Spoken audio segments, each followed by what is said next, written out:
Now, I've been lucky enough to know what it's like to own a Range Rover Evoque. We had one for 5 years, and that was the 2015 version, so it was pretty much a first gen. So then I reached out to Land Rover and I said, pretty please, can I borrow that murdered out Evoque to see what's changed and hopefully see what's improved for 2021. So that's why I've got this. This is the 2021 Range Rover Evoque R-Dynamic S P200. So a bit of a mouthful, but it just basically means this has got the sporty exterior and aerodynamic package, and it's also got the petrol motor. I'm going to walk around the outside, the inside, and take it for a drive to let you know if it's worth buying one of these. I'm Cameron, this is Product Review Cars, let's get into it. Now this Evoque here with all of its options is just priced below $73,000. And with that said, I want to just make a point that this is a fashion icon, because that is what this car is. It's a statement piece. Don't believe me? Well, Land Rover originally launched the original Range Rover Evoque with a Victoria Beckham edition. So if that doesn't scream fashion icon, I don't know what will. So here up the front, some notable things. There are some fake bonnet vents. These aren't meant to be fake vents, but they do look like that, hence why they're fake bonnet vents, but they do look a bit more visually interesting. We have some blacked out lettering as well as a blacked out grille, and then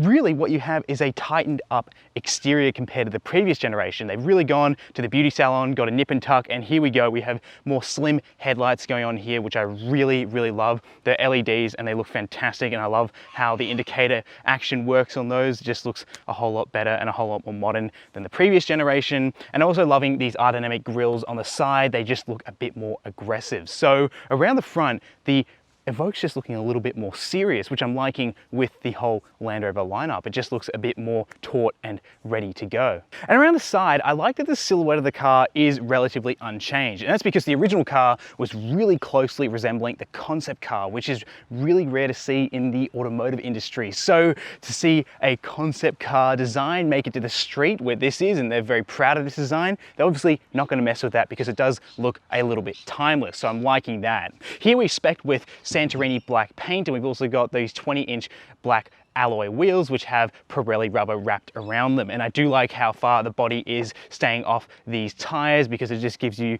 the appearance that you do, and actually the physical ability to have a bit more ground clearance than something that's lower on the ground. So I like that quite a lot. And it also is looking a little bit monolithic with these flush door handles. Talking about these door handles, you can unlock the car and they will pop out, which is kind of cool. And then they obviously operate like normal door handles. But the little fact is, if you go to a cold weather climate, for example, obviously going down to the snow in Australia, or if you live overseas in a place that snows or, you know, frosts over quite frequently, these door handles were debuted on the Range Rover Velar. And so they wanted to make sure and reassure customers that this new door handle design wasn't going to fail them in cold weather climates. So if your car freezes over with some ice on top of these are designed to bust through some thicker ice, more so than some other door handles that pop in and out of cars. So that is a cool design and a little bit of a quirk here for these door handles. So I'm not really one to pick out a black on black spec for myself, but I can appreciate how at the back it just blends everything together. You can see this roof line coming down and squishing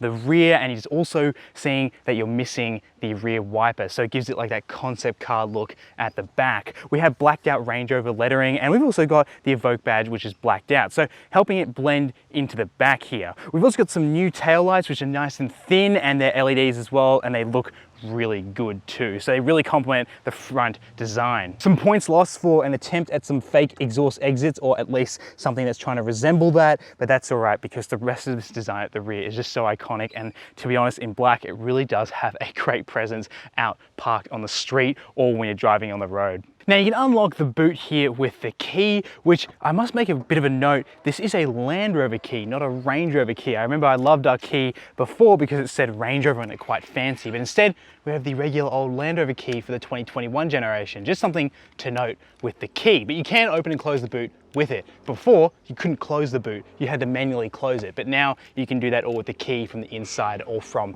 obviously the back. So Just a nice little improvement for the 2021 version. Back here we have 472 litres of cargo space, which actually is quite a lot. And despite looking like a concept car, you do have a boxy and tall boot space to store plenty of items. Some small improvements that I've really appreciated include the bag hooks here in the back for shopping bags, so nothing slides around, just for smaller items, which is nice. And look, that's really about it, apart from the 40-20-40 split configuration being the biggest change. And with all the seats folded down, you actually have a fair amount of space to throw things in here, but you do have to be a little bit creative on how you stack it up because it isn't as boxy or as big as the Discovery Sport. So after 5 years of ownership, I definitely made a mental list of things that annoyed me in the cabin and things that I really liked about driving the Range Rover Evoque. Now, the first thing that annoyed me inside the Evoque that we had was it had these cheap, nasty plastic paddle shifters, but instead here, we've been given some nice metal ones, so a definite plus over having some cheap and nasty ones. What is feeling a little bit bleh is the driver's display here.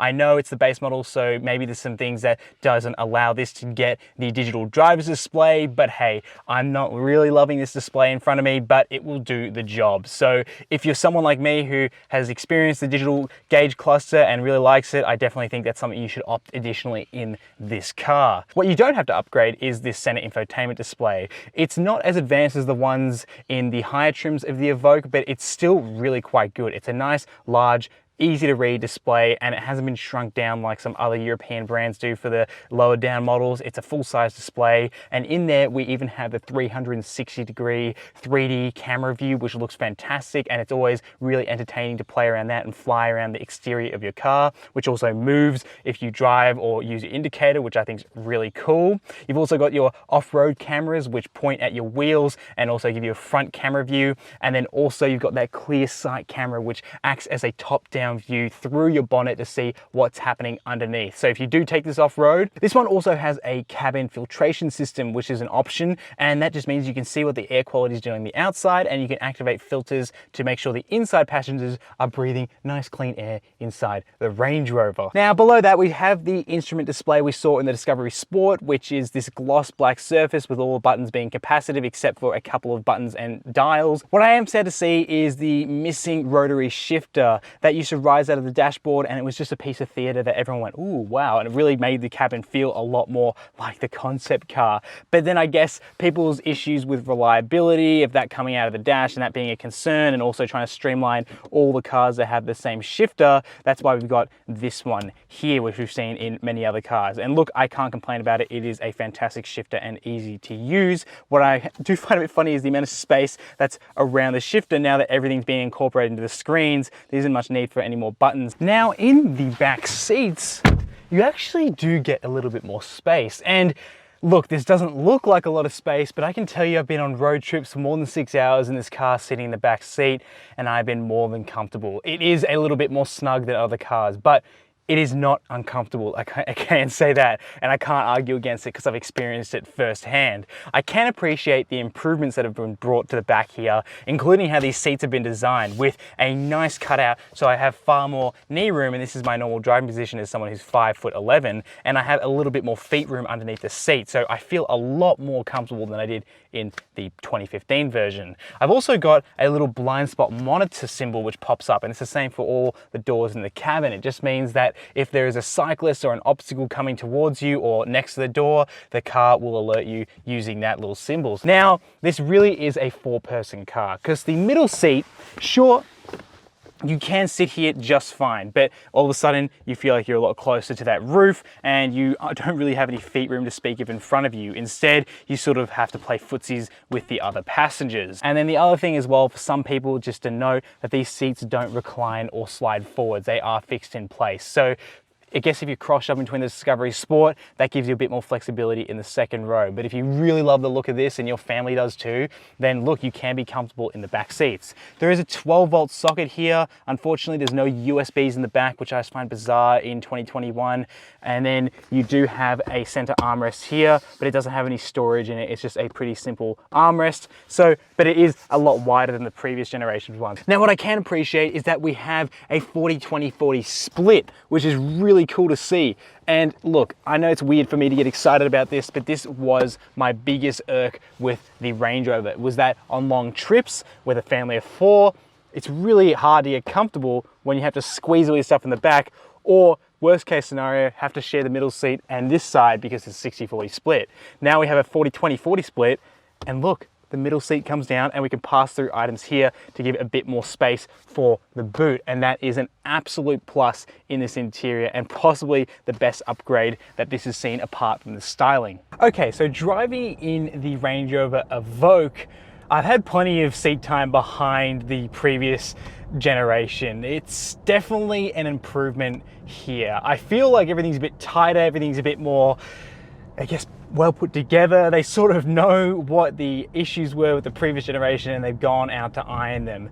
So really the issue I had with the previous generation was the ride was a little bit harsh, and that's obviously because we had 21-inch wheels on ours. This is 20-inch wheels, and it definitely feels like a massive improvement compared to that one. Not to say it was uncomfortable, just a little bit busy over bumpy bits of road.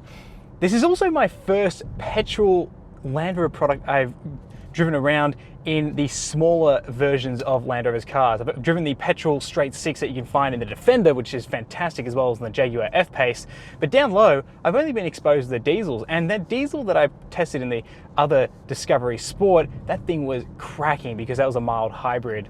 Here we have the base P200 motor. This one puts out 147 kilowatts and 320 newton meters of torque, and that gives you about a 0 to 100 time around 8.6 seconds. Look, it's not a super quick performance car, and that's not the purpose of this thing. It is a fantastic luxury car, and the thing with this car is that it delivers its power really well, and it's not too heavy either. So even though it's only got 147 kilowatts, it still does a good job of delivering that power as if you had a bit more than that. So that's, aside from the drivetrain, what you've got is also the 9-speed automatic gearbox. And so 9-speed is quite a lot. And I don't mind 9 speeds. I think it's quite good for efficiency and also for comfort and in terms of keeping the revs down. But what is a little bit annoying is sometimes that when you put your foot down, it doesn't really know how to kick into gear just straight away. It does take a little bit of time. To sort that out, you can shift into sport. And what I love is that if you like shifting gears, especially in a petrol car like this, you want to rev it out a bit more. Obviously you have these beautiful paddles, but you've also got the shifter with the shift pattern in the correct position. This is what I really love that Land Rover is doing. They're doing everything properly. So by having proper paddle shifters and also having a proper shift pattern down on the gearbox. So it's an actual proper sequential pattern. So down is up a gear and push up is down a gear. So it's a lot more natural if you're used to shifting like that. And what I do find in sport, the gearbox is a lot more responsive, but what you do find quite obvious is a bit of rev hang, and I wonder why that's sort of there, but it does just hang a little bit, and I'm not sure if that's a gearbox or flywheel that's sort of hanging there. But look, these are things that you do when you're pushing the car, which you're never going to do in this. I am speaking from experience.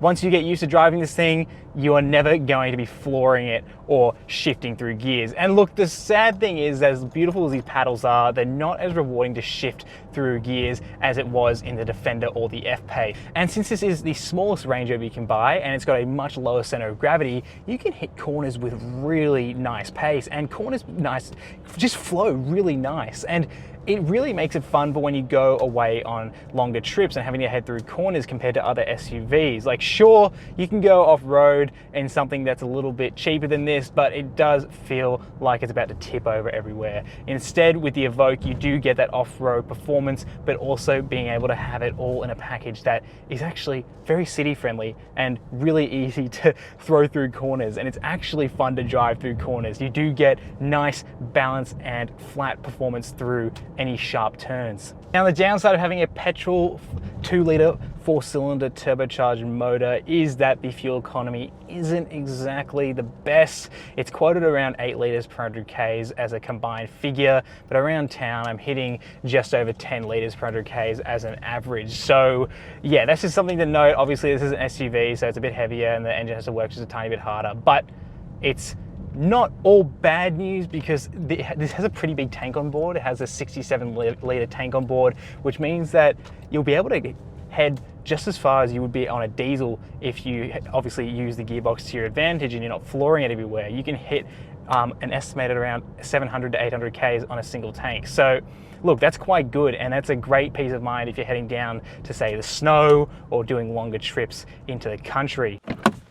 Now, with this parked out the front of my house, I looked back on it and I went, if I owned that, I'd be pretty damn happy that I bought it, because this is one of Range Rover's best selling cars, and it's for good reason too. It's capable, it looks really good, and it's just a brilliant all-round SUV without feeling like it's compromised with, say, a front-wheel drive only platform, or, for example, having a bit of a meh interior. It brings the style, and it certainly brings the substance. As a previous Range Rover owner and someone who's experienced ownership like that, I think you'll be very happy with the new generation, as it fixed all those small little things that I had issues with the interior. I do think that there are some key options you should get, like that digital cockpit and also the panoramic glass roof. Those are two really good options that I think will just carry this a little bit further. But aside from that, I think if you're looking to buy one of these, you definitely should go out and at least drive one to compare it against competitors in the market, because it is something that when the road gets a little bit rough, at least you can sort of lean into it being a Range Rover with its capabilities to be able to go and keep on going where other cars might just have to stop. And so with all that said, thank you so much for watching. I'll see you in the next one.